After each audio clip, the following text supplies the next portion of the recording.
Yes, good morning students. Today we are going to discuss revaluation of assets and reassessment of liabilities. About revaluation of assets and reassessment of liabilities discussed. Before this, in last class we have already discussed reserves, accumulated profit and losses, workmen compensation reserve, etc.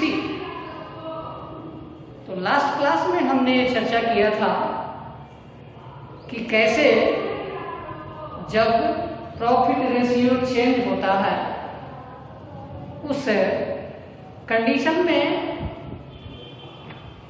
how journal entry will pass for reserves, accumulated or undistributed profit and losses, workmen compensation reserve, investment fluctuation reserve and any other reserves. So इन सभी के journal entry पास किए जाते हैं because these all aspects are already recorded in the books of the firm previous. So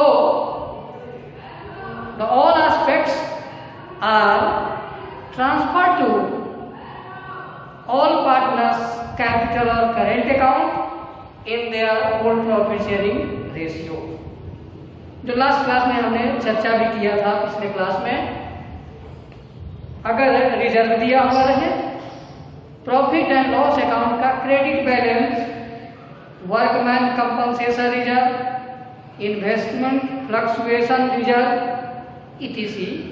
ये जो भी दिए हुए रहेंगे तो ये ऑलरेडी बुक्स के अकाउंट में पहले से लिखित होता है, इसीलिए इन सभी को ओल्ड प्रॉफिट शेयरिंग रेशियो में ओल्ड पार्टनर्स में हम ट्रांसफर कर देते हैं. इसीलिए लास्ट क्लास में मैंने कहा था कि इसके लिए जर्नल एंट्री पास करेंगे आप.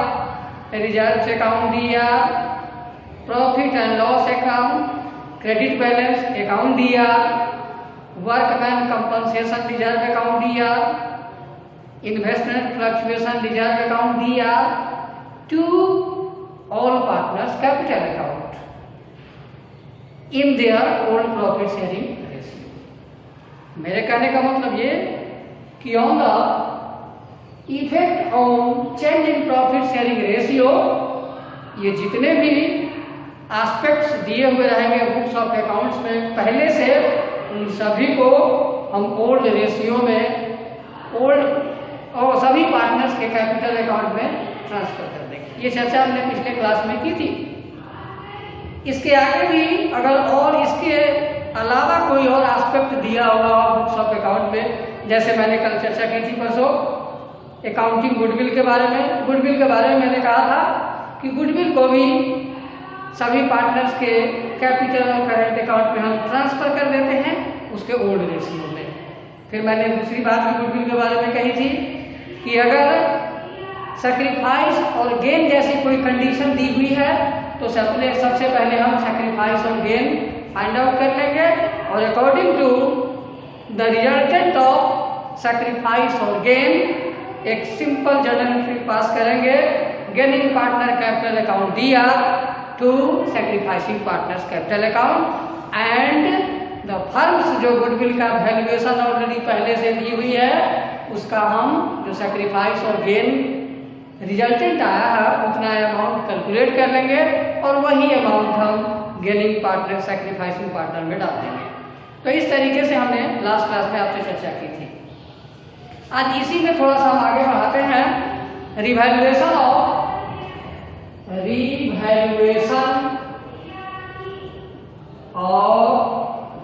Assets and reassessment of liabilities. Revaluation of assets and reassessment of liabilities. Revaluation of assets and the assessment of liabilities क्यों हम करते हैं? तो जब change in profit sharing ratio होता है on the consent of existing partners, वैसे condition में ऑलरेडी बुक्स में जो पहले से एक ओल्ड बैलेंस शीट गिवन रहेगा, दिया हुआ रहता है, एक side assets and another side liabilities already दी हुई रहती है। ठीक है, उसी के नीचे एडजस्टमेंट्स में कुछ दी हुई रहती है जब change in profit sharing ratio होता है। तो वैसे कंडीशन में हम revaluation of assets and the assessment of liabilities का निर्माण करते हैं। रिवैल्यूएशन एक्चुअली रिवैल्यूएशन मीन्स फिर से वैल्यूएशन, रिवैल्यूएशन का मतलब है फिर से वैल्यूएशन किस चीज का? एसेट्स एंड लायबिलिटीज का। एसेट्स एंड लायबिलिटीज का जब change in profit sharing ratio होगा, ठीक उसी डे पे हम उसका वैल्यूएशन करते हैं कि नाउ अब एसेट्स और लायबिलिटीज की क्या वैल्यू है आज के डेट में, जिस डेट में change in profit sharing ratio होता है। Revaluation account is just like nominal account. Nominal account 11th में आपने पढ़ा है, उसका रूल था, क्या रूल था नॉमिनल अकाउंट का? All the expenses and losses are debited and all the incomes and gains are credited. Just उसी पैटर्न पे हम रिवैल्यूएशन अकाउंट का निर्माण करते हैं। रिवैल्यूएशन अकाउंट के डेबिट साइड में जितने भी लॉसेज हो, एक्सपेंस हो, उनको हम रिकॉर्ड करते हैं, और क्रेडिट साइड में जो भी गेन्स हो या प्रॉफिट हो, इनकम हो, उसको रिकॉर्ड करते हैं। तो रिवैल्यूएशन अकाउंट के अंतर्गत होता यह है कि इफ एनी एसेट्स इंक्रीज, अगर किसी एसेट्स की वैल्यू बढ़ जाती है तो वैसे केसेस में हम उस रिवैल्यूएशन अकाउंट के अंतर्गत उसे क्रेडिट साइड में रिकॉर्ड करते हैं। क्योंकि एसेट्स अगर इंक्रीज करता है तो बट नेचुरल है कि फर्म को उसमें प्रॉफिट होगा, प्रॉफिट में जाएगा, गेन में जाएगा, इसीलिए क्रेडिट साइड में रिकॉर्ड करेंगे। ठीक उसी प्रकार से इफ एसेट्स डिक्रीज, अगर कोई एसेट डिक्रीज करता है तो उसे हम रिवैल्यूएशन अकाउंट के डेबिट साइड में रिकॉर्ड करेंगे। ठीक इसी प्रकार से लायबिलिटीज अगर इंक्रीज करता है तो क्रेडिट साइड में, लायबिलिटीज अगर डिक्रीज करता है, सॉरी लायबिलिटीज अगर डिक्रीज करता है तो क्रेडिट साइड में, लायबिलिटीज अगर इंक्रीज करता है तो डेबिट साइड में रिकॉर्ड करते हैं। ठीक इसी प्रकार से अनरिकॉर्डेड एसेट्स और liabilities, what do you mean by unrecorded? Unrecorded means those assets and liabilities that is not recorded in old balance sheet and adjustments in given। वैसा एसेट्स और लायबिलिटीज जो पहले से बैलेंस शीट में record नहीं है, लेकिन उसके बारे में एडजस्टमेंट्स में कोई स्पेशल इंफॉर्मेशन दी हुई है, तो this assets and liabilities are called unrecorded and unrecorded assets are recorded in credit side at revaluation account, just like unrecorded liabilities are recorded in debit side of revaluation account। तो इस प्रकार से हम assets और liabilities का reassessment करते हैं और रिवैल्यूएशन करते हैं। रिवैल्यूएशन अकाउंट वैसे बनाने के लिए हम दो तरीके का इस्तेमाल कर सकते हैं। इफ यू वांट, आप दोनों तरीके से रिवैल्यूएशन अकाउंट का निर्माण कर सकते हैं। एक तो ये होगा, बड़े सिंपल फंडा में हम बताते हैं, वैसे हमने नोट्स भी जो पीडीएफ आपको देंगे उसको भी पढ़ेंगे। पहला तरीका होगा व्हेन, कि जब एसेट्स इंक्रीज करे, डिक्रीज करे, लायबिलिटीज इंक्रीज करे, डिक्रीज करे, unrecorded assets and liabilities are given in adjustment not in balance sheet. ये सारी सिचुएशंस अगर दी हुई है तो वैसे कंडीशन में आप पहला तरीका ये होगा कि एक दिए हुए स्पेसिमेंस के द्वारा रिवैल्यूएशन अकाउंट का निर्माण हम कर सकते हैं। कैसे कर सकते हैं? Very simple. यहाँ पर सबसे ऊपर में आप लिखे रिवैल्यूएशन अकाउंट। ऊपर में हेडिंग डाल देंगे हम लोग, that is revaluation account. Revaluation account का दूसरा नाम है profit and loss adjustment account.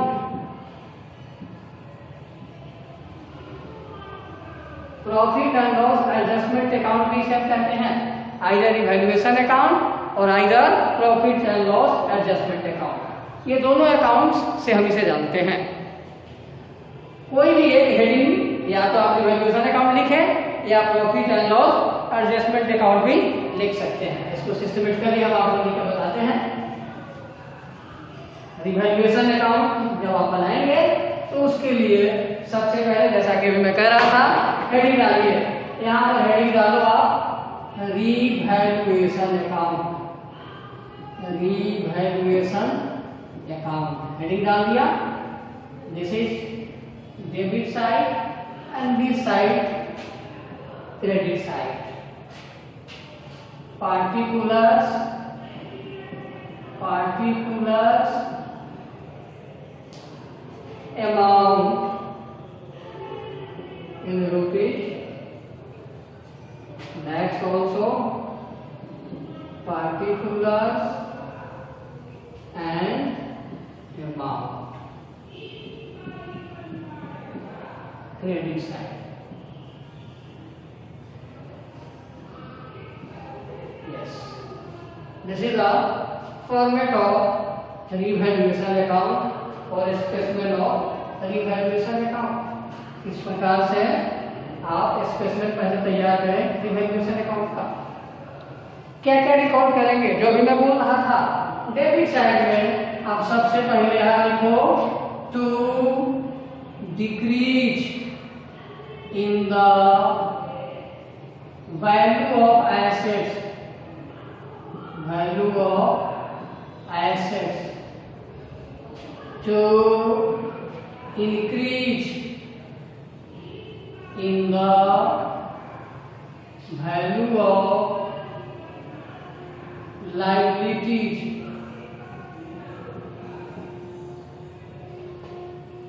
Next, to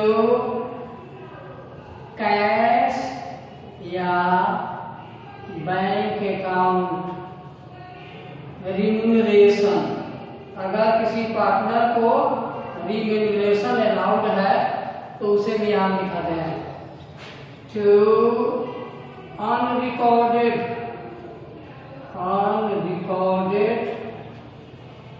liabilities.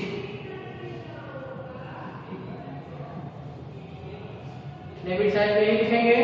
Credit side में आइए आप, by increase in the value of assets by decrease in the value of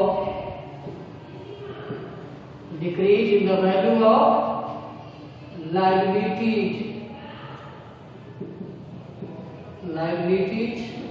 by unrecorded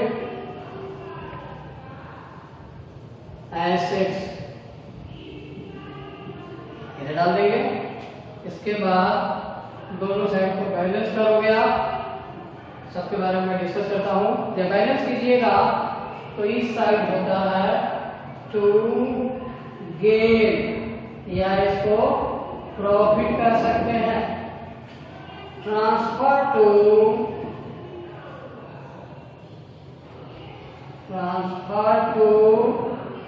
partners capital account.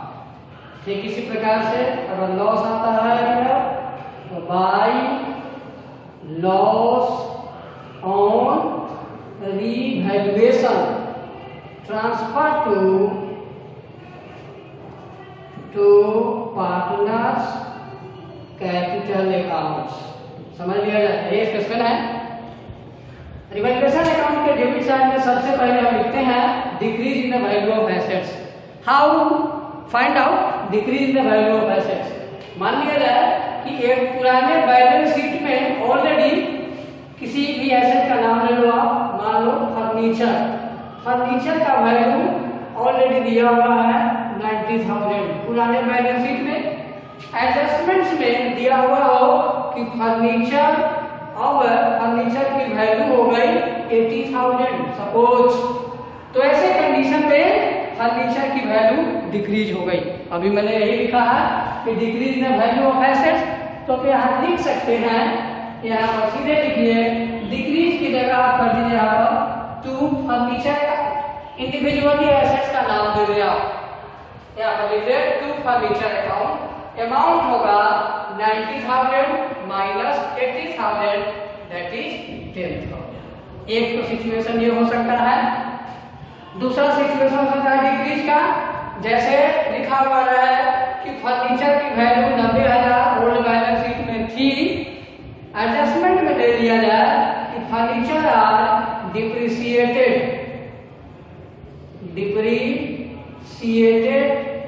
Bye 10%, कि furniture की value depreciate कर गई 10% से।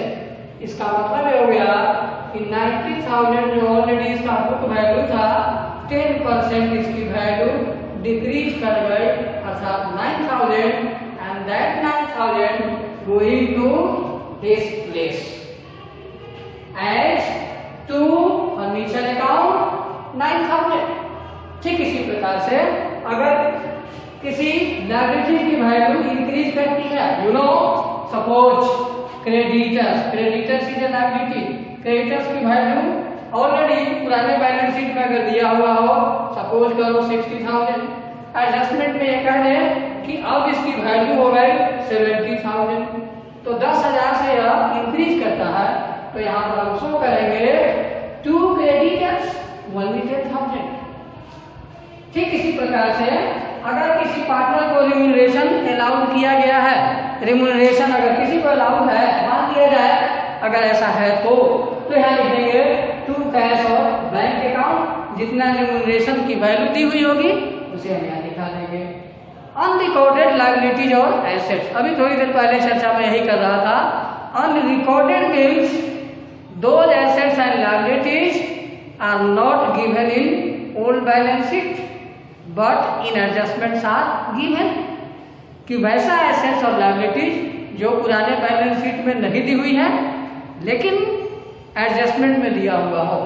अगर कोई भी अनरिकॉर्डेड लायबिलिटीज होगा, जो अमाउंट दिया होगा उसी अमाउंट को डेबिट साइड में लिख देंगे। ठीक इसी प्रकार से अगर किसी भी अनरिकॉर्डेड एसेट्स की वैल्यू दी हुई हो तो हम क्रेडिट साइड में लिख देंगे। इस प्रकार से हम दोनों साइड में रिकॉर्ड कर देते हैं। रिकॉर्ड करने के बाद फाइनली जैसा कि आप जानते हो हम दोनों साइड बैलेंस करते हैं, ये पहले से भी आप नोन हो।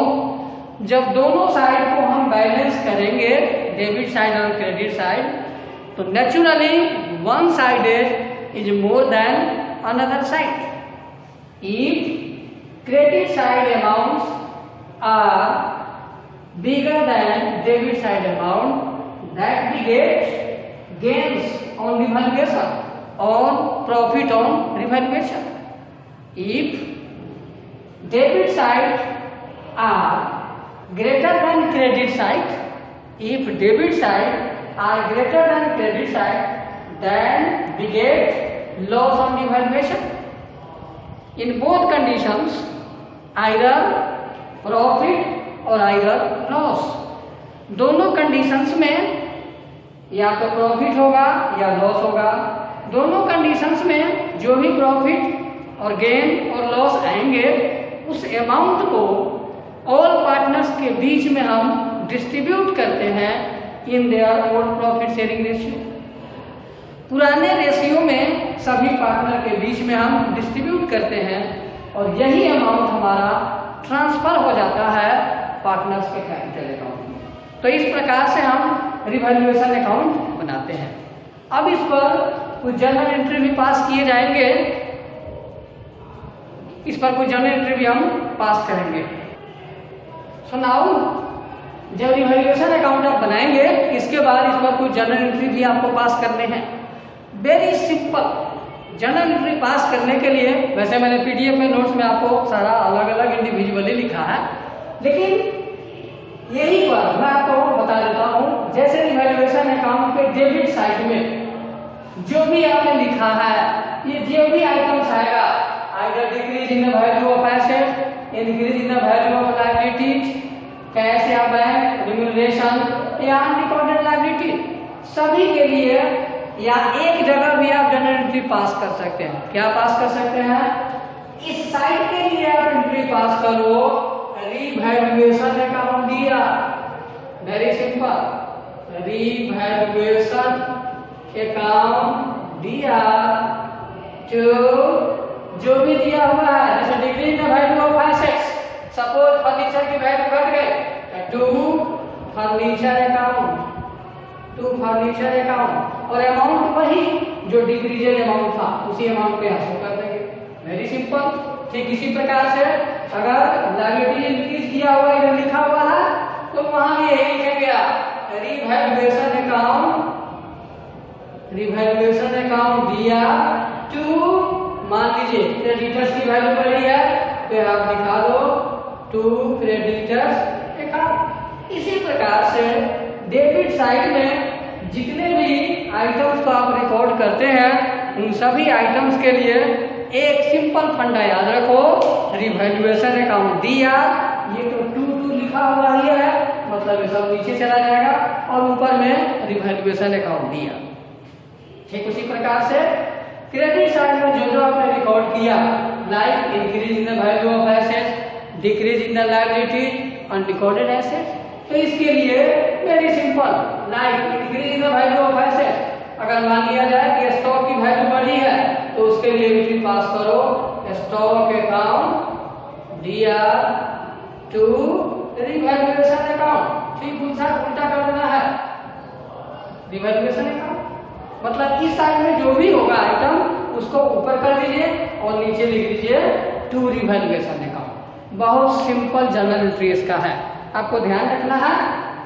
अगर इंडिविजुअल बनाना है तो इंडिविजुअल भी बना सकते हो और एक साथ भी बना सकते हो, इस पर कोई प्रतिबंध नहीं है, कोई बाउंडेशन नहीं है, आपकी इच्छा के ऊपर निर्भर करता है। अगर सेपरेट भी बनाना है तो आप अलग अलग भी बना सकते हो।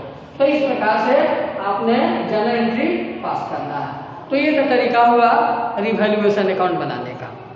बिना स्टेटमेंट बनाए हुए भी, इसके बिना बनाए हुए भी हम रिवैल्यूएशन अकाउंट बना सकते हैं। उसके लिए हम अगले क्लास में एक दूसरा भी तरीका आपको बताएंगे, क्योंकि इतना ही तो प्रैक्टिस करो तो ज़्यादा अच्छा है, आगे ज़्यादा बढ़ जाएगा। तो वो हम दूसरा तरीका बताएंगे। अगले क्लास में हम चर्चा करेंगे कि दूसरे तरीके से बिना असेसमेंट का रिवैल्यूएशन अकाउंट कैसे बना सकते हैं, इसको हम रीअसेसमेंट कहते हैं। उसमें भी सिंपल तरीका है, हम अगले क्लास में चर्चा करेंगे। And then change in profit ratio जब होगा तो फर्म का बैलेंस शीट कैसे बनाया जाएगा, यह भी हम चर्चा करेंगे। थोड़ा सा हिंट दे देते हैं। बैलेंस शीट जैसे कि पिछले क्लास में भी पढ़े हो फाइनल अकाउंट्स में कि बैलेंस शीट एडजस्टमेंट, पहले trading account, profit and loss and balance sheet. तो जब बैलेंस शीट तुम बनाते थे तो जो एडजस्टमेंट दी हुई होती थे उनके अकॉर्डिंगली हम बैलेंस शीट में एसेट एंड लायबिलिटीज को रिकॉर्ड करते थे। ठीक उसी प्रकार से जब change in profit sharing ratio के टाइम में बैलेंस शीट का निर्माण करना होगा तो उस समय में भी हम बनाएंगे। तो इस प्रकार से रिवैल्यूएशन अकाउंट का निर्माण आप कर सकते हो और इसी प्रकार से बनाया जा सकता है। टीएस ग्रेवाल की किताब अगर आप यूज करते हैं तो टीएस ग्रेवाल में आप देखेंगे वो दिया हुआ है कुछ एग्जाम्पल्स, इस पर देखना सबसे पहले, देन क्वेश्चन टेक ओवर करेंगे। एनसीईआरटी का भी, टीएस ग्रेवाल का भी। If any have you doubt then put your next doubt classes. Thank you.